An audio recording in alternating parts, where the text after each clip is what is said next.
Well, hello everyone, welcome back to Allcarnews, and today you join me here in the 2025 Subaru Forester, and we have it here in the top spec touring trim. And wow, this is an interesting upgrade for the Subaru Forester. The previous generation was around for quite some time, and this one, well, it's not necessarily the total true ground up redesign I was expecting, but what we did get is a totally new interior. For previous Forester owners, this is all new. This is Subaru's latest interior, but we have seen this on the Outback, the WRX, also the new Impreza for quite some time now. So this is really catching up the Forester brand up to date with all the latest Subaru gizmos, gadgets, the latest Eyesight technology, and as well as the latest body structure tuning on the Subaru Global platform, and new design inside and out as well. So it's a nice little welcome refresh, but as of right now we have one engine option. I heard there's some more coming soon, maybe a hybrid, and an updated continuously variable Linerartronic transmission that we have from Subaru here. So let's head off on our drive and see how this new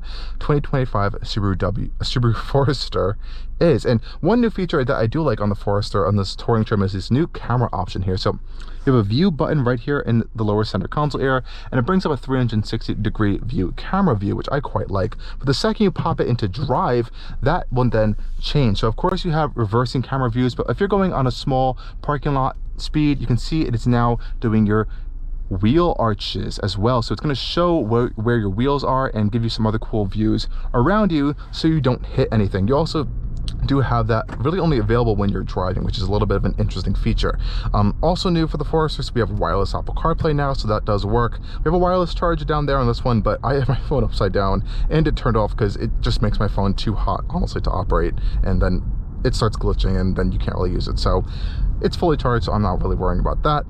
But the real thing here we're going to talk about is how this new Forester drives, and I have to say, it is incredibly comfortable. I just recently got out of the 2024 Kia Sorento, one of the main competitors.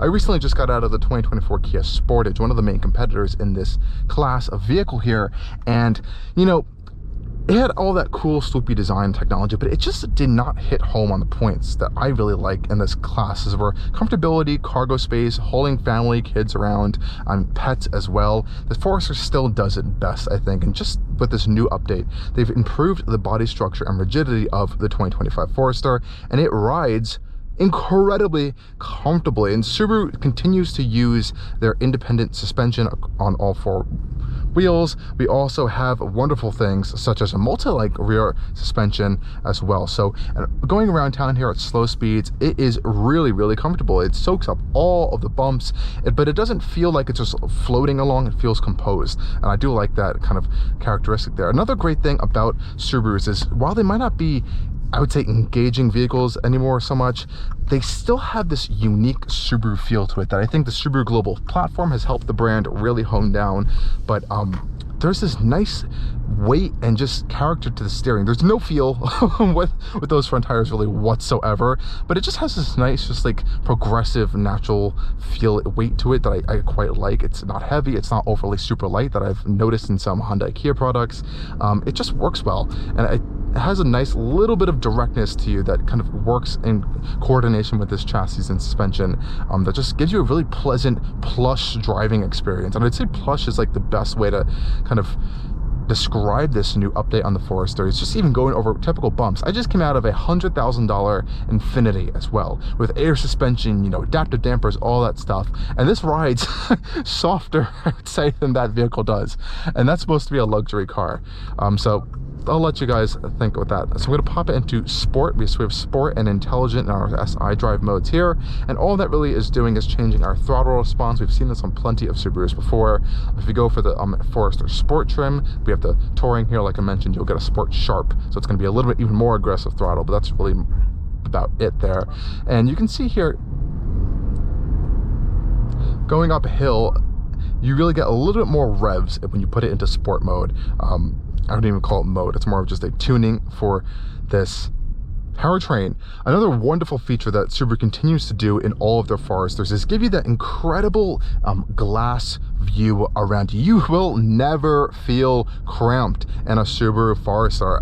We used to have a Forester when I was a kid, and that honestly felt a little bit tiny, but you still had those giant glass windows, and that kind of helped to open up the cabin a lot. And they still use that formula today on the Forester. As a driver looking ahead, you have an absolutely incredible view around you. You have big windows on the side of you. You also have a massive moonroof above you that unfortunately does have a power closing shade, but again, it still helps to let in a lot of light in this cabin, so you'll never really feel cramped in here. I think the best way to describe it is a light open area experience, and thankfully all these windows, as big as they are, do fold pretty much all the way down as well.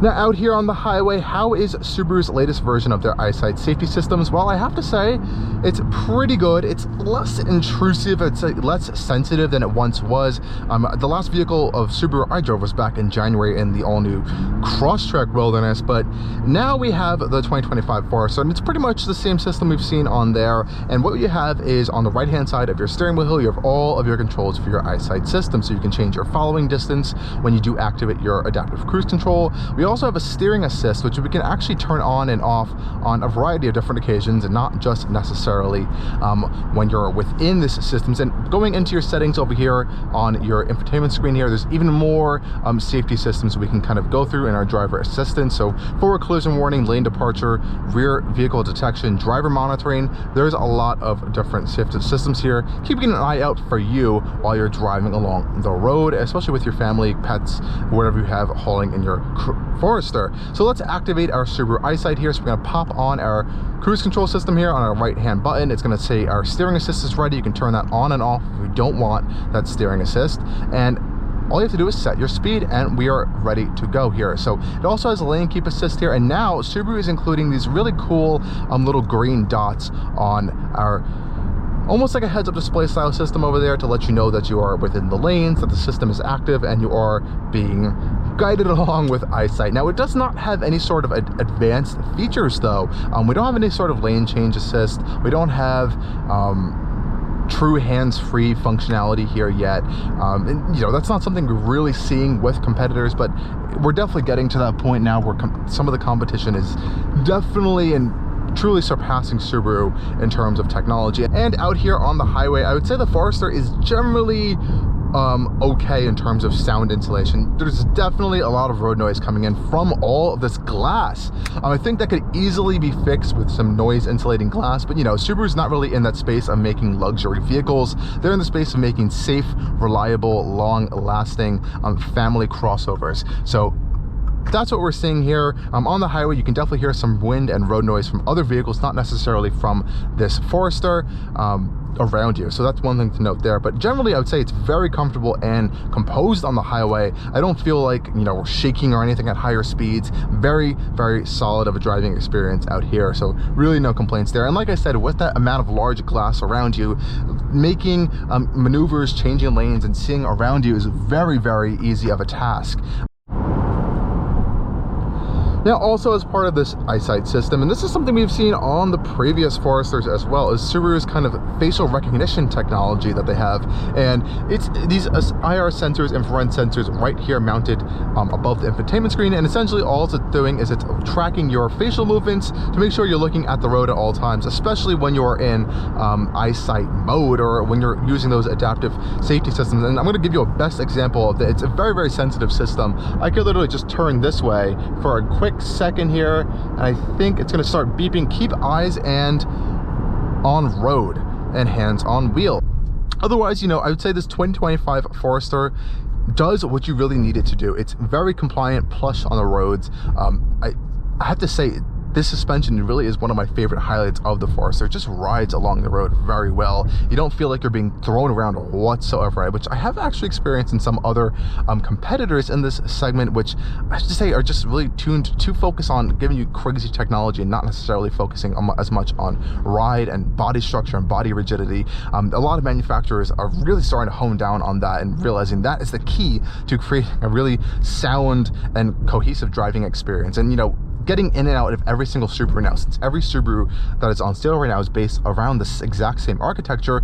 If you're within that Subaru family, you're going to be very well at home here. It drives like a Subaru, steering feels like a Subaru, the engine feels like a Subaru, the acceleration feels like a Subaru. It's a Subaru in and out, and it's the latest version of that Subaru ethos and family, and they've now implanted that directly right in here into the Forester, and I think it works quite well for what its purpose is. So definitely go check it out if you're a Forester owner. You're going to be pleasantly surprised with all these nice upgrades you'll be getting in this next generation, and the new layouts, and new screens, new technology. If you are cross-shopping vehicles, you know, you might not be very impressed with the new Forester. Things like some of the South Korean automakers are really offering some impressive technology. Mazda is offering some really great driving dynamics that are, I think, is class leading still, even with the CX-5 right now. So there's a lot of competitors in this segment, and I think this Forester still is able to carve out that niche of being that safe, ultra safe, ultra long-term reliable option for you, while also offering this latest generation of technology. I just wish they did this technology in a little bit more modern fashion than how they're doing this right now. Anyways, guys, thank you for joining me on yet another video here at Allcarnews, and as always, stay tuned for more coming soon.